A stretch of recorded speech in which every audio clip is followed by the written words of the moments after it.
Welcome to our Hong Kong Brief program.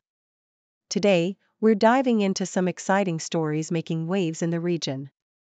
First up, we explore how digital education is transforming the lives of over 205,000 children in Hong Kong through innovative programs like Can't Wait to Learn, highlighting the importance of technology in education. Next, we shift our focus to South Korea, where President Yoon Suk-yeol finds himself in a tight spot after surviving an impeachment vote. With his future in limbo and massive public protests calling for his ouster, the political landscape is heating up, and we'll unpack the implications. Finally, get ready to bundle up as Hong Kong experiences its lowest temperatures of the year. With a chilly 16 degrees Celsius on the thermometer, we'll take a look at what this means for residents and the weather forecast ahead. Please stay tuned for more detailed content. South China Morning Post highlights the transformative power of digital education through the Can't Wait to Learn program, which has successfully provided personalized learning experiences to over 205,000 marginalized children in under-resourced regions.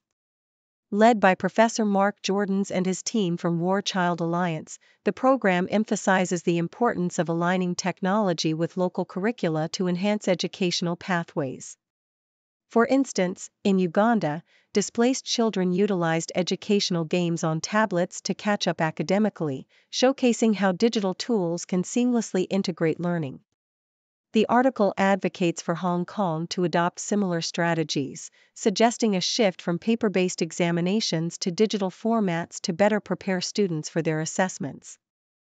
In a touching ceremony on Senior Citizens' Day, elderly couples in Hong Kong renewed their marriage vows, celebrating enduring love and sharing their experiences with younger generations. This event served as a reminder of the fulfillment that long-lasting relationships can bring, contrasting with the modern distractions that often preoccupy younger individuals. While some marriages face challenges leading to potential divorce, the article encourages couples to seek professional help and engage in open dialogues to navigate their issues. It emphasizes the importance of working together to rekindle passion and resolve conflicts, advocating for a proactive approach to strengthening marital bonds. The political landscape in South Korea is in turmoil as President Yoon Suk-yeol faces uncertainty following a recent impeachment vote. Despite surviving the vote, Yoon's ruling party, the People Power Party, has indicated plans for his early departure from state affairs amid growing public discontent.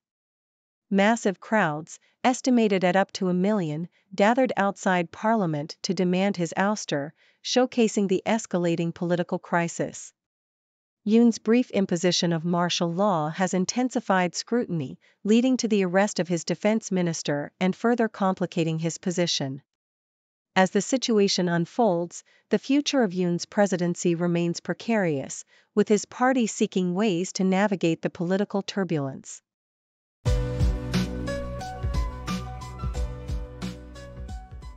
South China Morning Post, Awal Arisku, an Ethiopian-born artist raised in New York, has made a vibrant return to Hong Kong with his latest exhibition titled Quakeversal.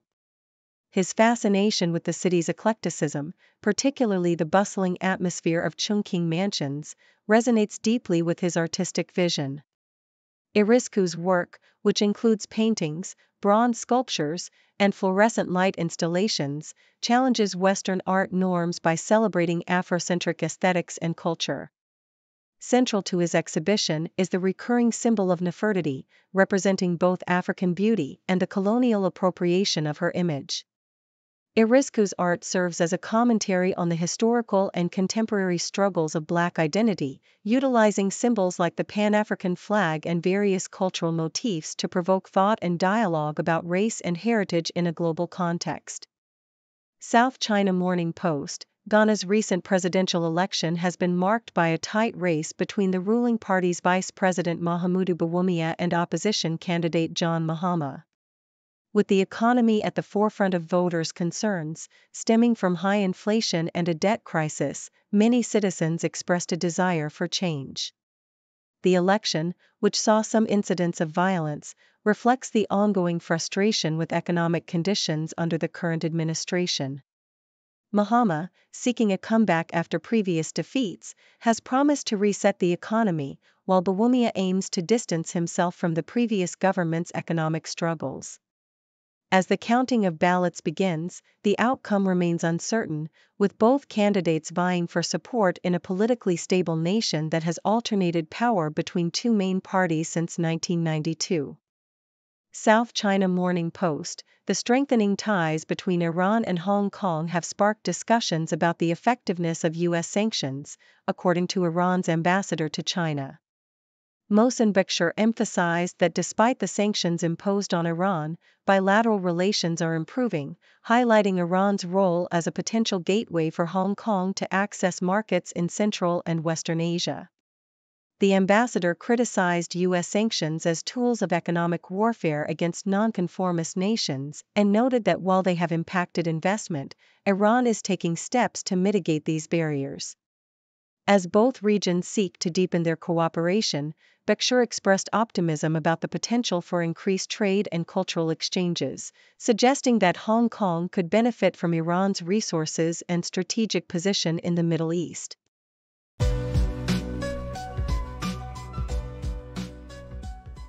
South China Morning Post reports that Chinese exporters are navigating a challenging landscape as they face new tariffs from President-elect Donald Trump. In response, they are seeking alternative markets, including procurement opportunities from international organizations like the United Nations. A recent seminar in Ningbo brought together over 200 suppliers and 50 UN procurement officers, marking the first time the UN held its international procurement seminar in Asia. This initiative aims to help Chinese firms secure contracts for competitive products, such as solar panels. However, challenges remain, particularly for small and medium-sized enterprises struggling with the bidding process and meeting strict procurement criteria. The Ministry of Commerce is actively working to support these companies amid rising trade tensions. In another report from South China Morning Post, Hong Kong's Yap Hung Fai is on the brink of a historic milestone as he prepares for his 100th cap with the representative team during the East Asian Football Federation Championship qualifiers.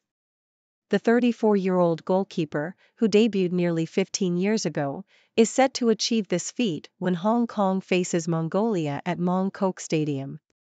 While the build-up has been low-key, Yap reflects on his career, noting that playing in the AFC Asian Cup finals in Qatar was a highlight. The team's chances of advancing in the qualifiers have improved following North Korea's withdrawal, but they still face tough competition from Chinese Taipei.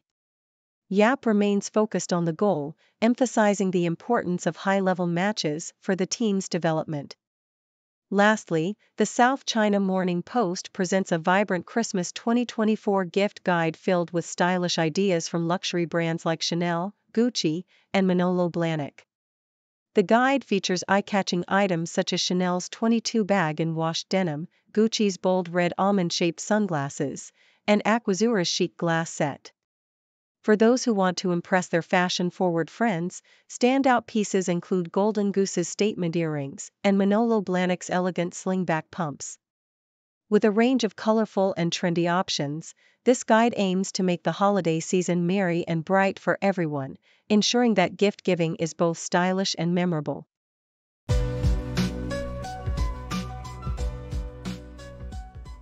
South China Morning Post reports on the amicable relationship between Dave Portnoy and his ex-wife Renee Portnoy, highlighting that despite their separation in 2017, they remain legally married and share a joint bank account. Dave, who has an estimated net worth of $150 million, revealed on the Sage Steele Show podcast that Renee still has access to all his finances and could take it all if she wanted. Their bond is described as fluid, with both having a mutual understanding about their financial arrangements, which stem from their journey together since the early days of Barstool Sports. They share a love for dogs and maintain a friendly relationship, with Renee even staying in touch with Dave's family. In another piece from the South China Morning Post, the spotlight is on Joseph Castle Falconer, Taylor Swift's stylist, who has been instrumental in shaping her iconic looks for over a decade. Originally starting his career in the music industry, Falconer transitioned into fashion by dressing the artists he worked with. His work with Swift includes everything from red carpet outfits to everyday wear, and he played a significant role in selecting her gowns for the era's tour. Falconer balances his successful styling career with family life, being married to award-winning poet Blas Falconer and teaching at San Diego State University. Lastly, the South China Morning Post discusses the ongoing challenges in addressing global plastic pollution amid negotiations for a UN-backed plastic treaty. The talks have faced setbacks, yet the article emphasizes the importance of not abandoning plastic recycling. It argues that recycling and reduction are not mutually exclusive and highlights the need for a circular economy approach. With millions of tons of plastic entering natural environments each year, the article suggests that enhancing recycling systems can significantly reduce plastic waste. It advocates for legislative measures to increase recycling capacities and trade of verified plastic feedstock, ultimately aiming for a sustainable solution to plastic pollution that benefits economies worldwide.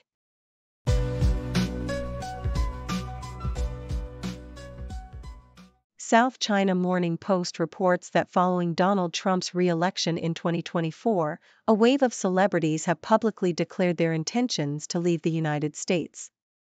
Eva Longoria, known for her role in Only Murders in the Building, expressed her plans to split her time between Spain and Mexico, citing her anxiety for those who will remain in what she describes as a dystopian country. America Ferrera is also seeking a new life in the UK, reportedly searching for schools for her children after feeling sick over Trump's victory. Laverne Cox, the Orange is the New Black star, shared her fears for the trans community and has begun researching potential new homes in Europe and the Caribbean. In another piece from the South China Morning Post, the excitement surrounding David Bowie's historic concerts in Hong Kong in 1983 is captured vividly. Initially scheduled for one night, the demand was so overwhelming that it led to a second concert being added. Fans camped out for hours to secure tickets, leading to chaotic scenes at ticket counters. Bowie's performances were electric, with fans responding wildly to his hits like Rebel Rebel and China Girl. The Urban Council even had to intervene after a balloon stunt led to unruly behavior among the audience, highlighting the passionate response Bowie elicited during these groundbreaking shows. Lastly, the South China Morning Post introduces us to Kita Vaccaro, wife of Miami Dolphins receiver Tyreek Hill, who recently welcomed a baby girl named Capri. Kita, a graduate in entrepreneurship and marketing, has built a career as a fitness and finance entrepreneur. She is also the sister of retired NFL star Kenny Vaccaro. Their relationship blossomed publicly in 2021 when they launched a YouTube channel together, and they quickly moved in together, leading to a surprise engagement in July 2021. Despite Hill's past controversies, including a previous relationship marred by allegations of abuse, Kita has expressed unwavering support for her husband and their growing family.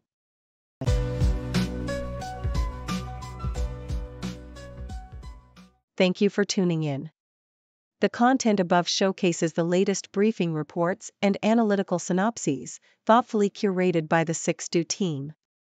These insights stem from a wide array of reputable media outlets, think tanks, government sources, and specialized experts worldwide. We encourage you to explore these sources for a comprehensive perspective. Keep in mind that while the content may not always align with the official standpoint of 6Do Brief, it's not meant to be taken as absolute directives for decision-making. Comprising seasoned media professionals, learned scholars, and accomplished scientists, the 6Do team embodies a trailblazing, fully independent media entity. To customize 6Do Brief to meet your professional needs, you have the option to subscribe to a diverse array of briefings on our website, 6dobrief.com. Regardless of your location, you can conveniently receive 6Do Brief via email. Got a book so big and bright, open it and take a flight. Learn about the stars and see everything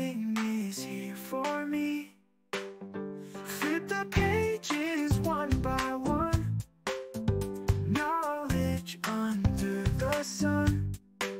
From dinosaurs to galaxies, a world of endless mysteries.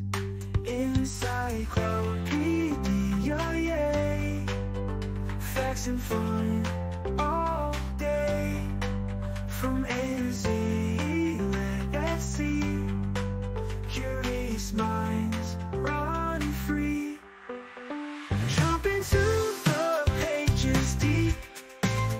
Secrets that you want to keep. Time will fly and you will find magic lies in every line. Animals and history. Science full of mystery. Gotta read and gotta know. Watch our minds all start to grow. Encyclopedia, yay! Facts and fun all day. From A to Z, let's see. Curious minds run free, yeah.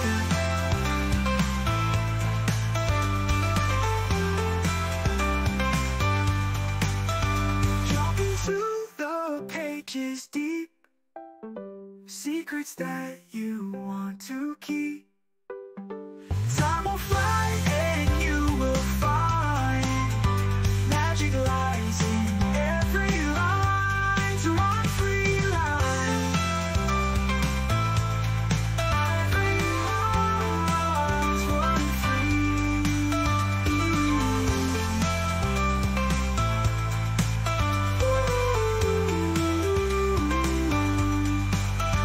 Animals and history. Science full of mystery.